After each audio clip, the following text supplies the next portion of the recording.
வாழ்க வையகம், வாழ்க வளமுடன். நான் அருண், சென்னையில் ஒரு தனியார் பண்பலை வானொலி அறிவிப்பாளனா ஒரு 15 வருஷம் ஒர்க் பண்ணிவிட்டு அதுக்கு பிறகு இப்போது யூடியூப் சேனலில் இருக்கேன். இங்கே என் கூட ஒரு 9 பேர் என்னோடய family members and friend family என்னோடய சன் எல்லோரும் வந்திருக்கோம். இங்கேயே இருந்துடலாமான்னு தோணுது. உண்மையிலே அதுதான் ஏற்பட்ட முதல் உணர்வு. இங்கே எப்படி வந்தோம் அப்படின்றத ஒரு சுருக்கமாக சொல்லிடுறேன். நான் ஒரு 2009-10 இதே பயிற்சியை மயிலாப்பூர் மனவளக்கலை மன்றத்தில் நான் எடுத்திருக்கேன். ஒரு 2 இயர்ஸ் கண்டினியூஸாக பண்ணியிருப்பேன். அதுக்கப்புறம் எப்பவுமே நம்ம பண்ணுறது தானே, அப்படியே விட்டாச்சு. சுத்தமாக அதை மறக்கிற அளவுக்கு அந்த பயிற்சியெலாம் விட்டுட்டேன். ஏன்னா எல்லாம் வாழ்க்கை நல்லா போய்கிட்டு இருக்கு, ஒன்றும் பிரச்சனை இல்லை, இது நம்ம தேடல் இல்லை. கடந்த ஒரு 6 மாதத்துக்கு முன்னாடி எதுக்கு எடுத்தாலும் வீட்டில் சண்டை, சின்ன சின்ன விஷயத்துக்கு சண்டை. ஏன் வந்தது, எதுக்கு வந்தது எனக்கும் தெரியாது, என்னோட மனைவிக்கும் தெரியாது.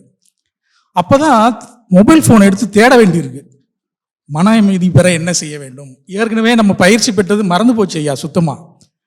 முதல்ல நின்னதே மகரிஷி ஐயாவோட வீடியோ தான். ஏற்கனவே கற்றுக்கிட்டதை திரும்ப அவர் சொல்லியிருக்கிற விதத்தை நமக்கு பிரச்சனை வந்த அப்புறம் நம்ம பார்க்குறோம் பாருங்க, அப்படியே நம்ம வீட்டில் நடக்கிறது ஐயா சொல்லியிருக்காங்க. முதல்ல கொண்டு போய் மனைவி கிட்ட காட்டுறேன், அவ்வளோ இன்ட்ரெஸ்டே இல்லை. இது என்ன, எனக்கும் ஏற்கனவே சண்டை மாற்றி மாற்றி சண்டை நடந்துக்கிட்டு இருக்கு. அவங்ககிட்ட நான் கூப்பிட்டு போய் பொறுமையாக வாழ்க வளமுடன் சொல்லுங்க, நம்ம எப்படியாவது ஒரு கிளாஸுக்கு போயிடலாம், வாழ்க வளமுடனா அப்படின்னா என்ன சொல்லவே முடியாது. அப்படி இருந்த அம்மா இங்கே உட்காந்துருக்காங்க. என் மனைவி இப்போ என்னை விட அதிகமான ஈடுபாட்டோட இங்கே வந்தே ஆகணுன்றதுல ரொம்ப வற்புறுத்தி அழைச்சிட்டு வந்தது என்னோட மனைவியும். அடுத்தது பையனும் அதே மாதிரி தான். பையன்கிட்டையும் வாழ்க வளமுடன் ஒரு கிளாஸ் இருக்குது, நீ ஒரு வாழ்க வளமுடன் சொல்ல, காமெடி பண்ணாதீங்கப்பா, போயிருங்கப்பா அப்படின்னா அவனும் இங்கே வந்திருக்கான். அம்மா சொன்ன மாதிரி, முன்னாடி சகோதரி சொன்ன மாதிரி, இங்கே வரணும்னு எப்போ இருக்கோ அப்போ நம்மளே தேடி ஓடி வருவோம் அப்படின்றதான் என்னுடைய அனுபவம். இங்கே வந்த பிறகு என் கூட ஒரு இஸ்லாமிய நண்பரும் வந்திருக்காரு. இங்கே வந்த பிறகு ஃபஸ்ட்டு நாள் அப்படியே போச்சு. ஐயா நம்மளை அழைச்சிட்டு போய் சுற்றி காமிச்சார் பாருங்க ஒரு இடமா.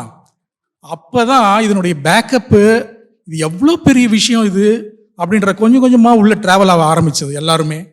அதுக்கு பிறகு மறுநாள் மணிமண்டபத்தில் போய் நம்ம தவம் பண்ணும்போது கிடைச்ச வைப்ரேஷனை காலம் ஃபுல்லாக சொல்லிக்கிட்டே இருக்கலாம். அந்த மாதிரியான ஒரு பெரிய அனுபவம் அது.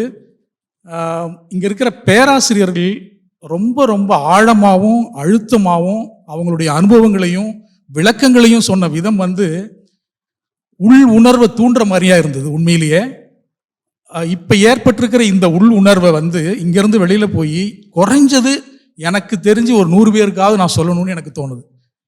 நான் அனுபவிச்ச அந்த உள் உணர்வு தூண்டப்படுற விஷயம் எல்லாமும் கவலை ஒழித்தல்னு அம்மா சொன்ன மாதிரி, கவலை வரும்போது தாங்க கவலை ஒழிச்சே ஆகணும்னு அழுத்தமாக தோணுது. அத்தனைக்கும் பதில் இருக்குது நம்ம மனவளக்கலை பயிற்சியில். நம்ம கரெக்டாக கூர்ந்து கவனிச்சோம்னா நமக்கு டவுட்டே வராது அப்படின்னு தோணுது. ஏன்னா எதையுமே விடலை, எதுவுமே அதில் இல்லாத விஷயங்களே இல்லை. இந்த பயிற்சி அட்டன் பண்ணும்போது மட்டும்தான் திரும்பவும் உடற்பயிற்சிகள் எல்லாமே எனக்கு திரும்ப ஞாபகம் சிறப்பாக பண்ண முடிஞ்சுது. சுத்தமாக மறந்து போயிருந்தது. ஸோ நம்ம ஆழியார் அறிவு திருக்கோயிலுக்கு வந்திருக்கிறதே மிக பெருமையான விஷயம். நம்மெல்லாம் ரொம்ப ரொம்ப ரொம்ப பிளஸ்டு. அது பேராசிரியர்கள் சொன்னதுனால நான் சொல்லலை, அவங்க சொன்னதை உள்வாங்க முடிஞ்சுது நல்லா. அதனால் உணர்ந்து சொல்கிறேன், வாழ்க்கையில் ஒரு தடவையாவது ஆழியார் அறிவு திருக்கோயிலுக்கு நம்மளை சார்ந்தவங்களை வர வைக்கணுன்றது என்னோட எண்ணமாகவும் இருக்குது. இந்த வாய்ப்பு, இவ்வளோ பெரிய வாய்ப்பு கிடைச்சது. கண்டிப்பாக இங்கே ஒரு பெரிய சக்தி ஒன்று பின்புலத்தில் இருந்து இயக்கிட்டு இருக்கிறத ஒவ்வொரு விஷயத்துலையும் நம்மளால் உணர முடியுது.